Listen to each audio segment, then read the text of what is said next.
373. That's the number of weeks Simona Halep has been in the top 10 of the WTA Tour. I was number 27 for a few months, and I know how hard that was. I know how hard it was to break into the top 100 and stay there for a few months. But to beat 373 weeks inside the top 10 on the WTA Tour is mind-blowing to me. And to my mind, Simona Halep is the epitome of consistency, of just level-headedness and just phenomenal work ethics. So what makes her so good? And I have no doubt that she'll come back into the top 10. It was just an injury that kind of kicked her out of the top 10 for a little bit. So one of the things that makes Simona Halep so strong is her ground strokes. And to me, it's more her forehand than her backhand. If you have Simona Halep across from you, you have to win the point 3-4 times, literally to win that 1 point, because she just doesn't miss. And she sets up her winning points with her forehand a lot. And for a 5-6 player to have that much rotation and that much pop on the ball, you got to do a lot of things right. So I want to take a closer look at Simona Halep's forehand and also forehand return, because she definitely is one of the best returners in the game. If you like this video, let me know in the comments. If you haven't subscribed yet, please go ahead and do so. Help me push my channel over 1,000 viewers, and I'll see you here soon enough again on my channel. All right, so let's look at Simona Halep's forehand.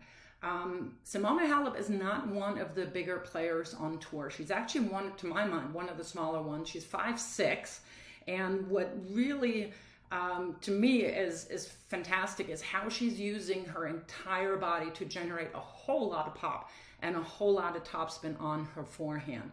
So that is exactly what we're going to look at, because you don't have to be a super big, super strong player to play an incredible forehand. And I think she's a fantastic example of exactly that. So let's get started here. I am always looking first at the grip. That is a semi-Western grip, and that helps her to generate some good topspin here. And you will see in the take back,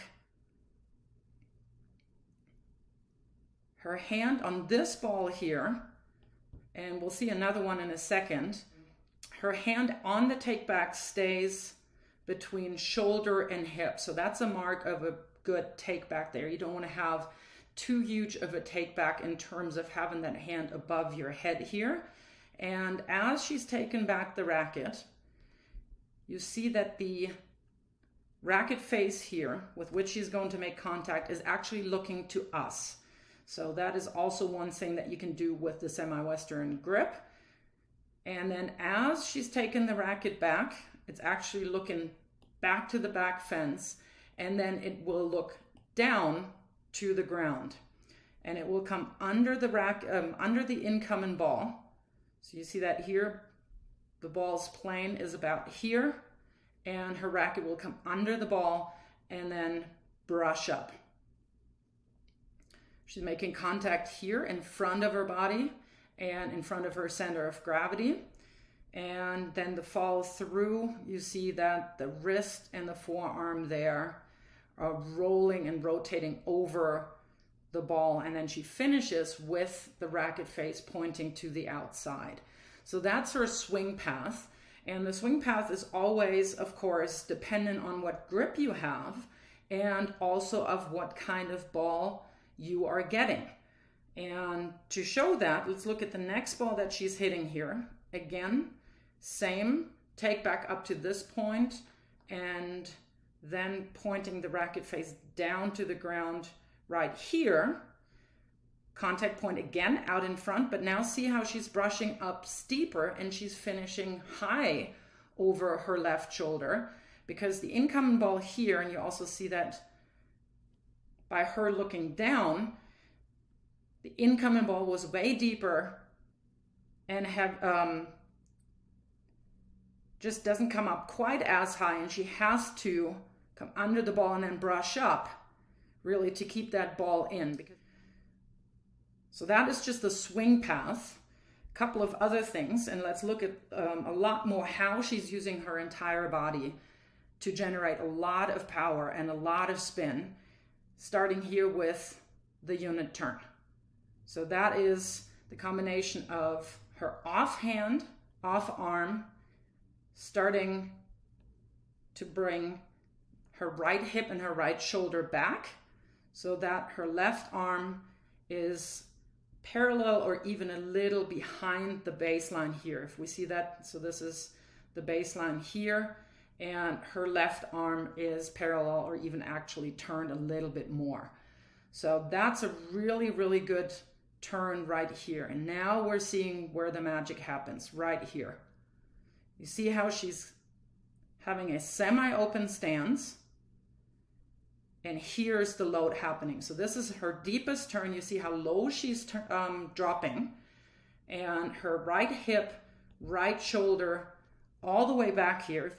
Now, she has a pretty big wind-up, and this is where that dreaded, to me, dreaded discussion of the ATP and WTA forehand comes in.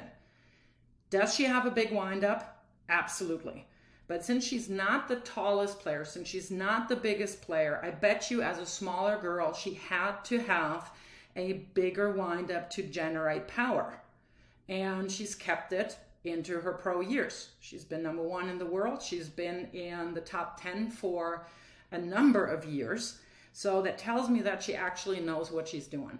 So if you have a big wind-up, like Simona Halep does, yet you're still coming under the ball and you're coming into what's called the lock-in position right here,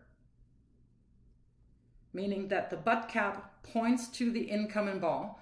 You have perfect load, and then you catch up, your racket catches up and makes contact effectively and continuously, consistently in front of your center of gravity. To my mind, you can do a cartwheel to get ready for your forehand. So if any coach is watching that here and you have younger players, especially females, do not force them into a different swing, because that is style over fundamentals. She has all the fundamentals, starting with the grip, we discussed that, starting from the take back, starting from the proper contact point and the proper racket angle at contact. You kind of catch that here a little bit, that the racket face is either completely neutral or actually a little close, and then the rotation and the perfect follow through ending with the racket face that she hit with, pointing to the outside. When you have all those fundamentals, do not change your swing if you can continually, effectively make contact. And obviously, Simona Halep can. So again, look at that super heavy load here, getting behind the ball, outside leg is loaded, hip back, really storing fantastic energy, and then releasing it. And you see that really how she lifts up. So this is where your kinetic chain happens. Coming from the ground up through your legs, through your hip, through your torso, through your chest, through your shoulder, then elbow, and then lastly wrist, all going up and forward into the ball. And you see here how heavy she loaded. She's up in the air. We can't see it with this foot here quite as much, but that is one of the best forehands out on tour. And I'm showing you some more footage where we can also lay that discussion to rest. Should you have a smaller, a bigger wind-up? If you are a world-class player, if you are a player, not just a world-class player, I have to take that back, again, who can make consistently contact in front, then you will also modify your swing, just like we've seen this on a ball that's a little deeper here, to a ball that comes right in her convenient strike zone between hip and shoulder, or a serve. You will adjust to the ball depending on what ball you are getting. So let's look at Simona Halep's forehand return, and you will then see that she's not breaking the plane, that she doesn't have a big wind-up because she doesn't have as much time, but she knows how to shorten up her take-back. So let's take a look at it. Okay, let's look at the Halib return, because she is definitely one of the best returners out there currently. And you will see here very clearly that, just going to let this run here, that she's shortening up her takeback. It's definitely shorter and more compact.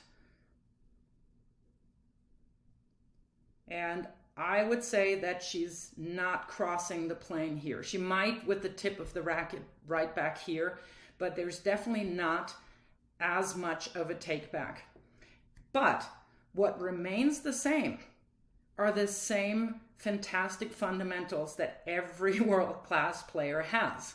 And that goes from the grip, that goes from the turn, the loading right here, to the lock-in position.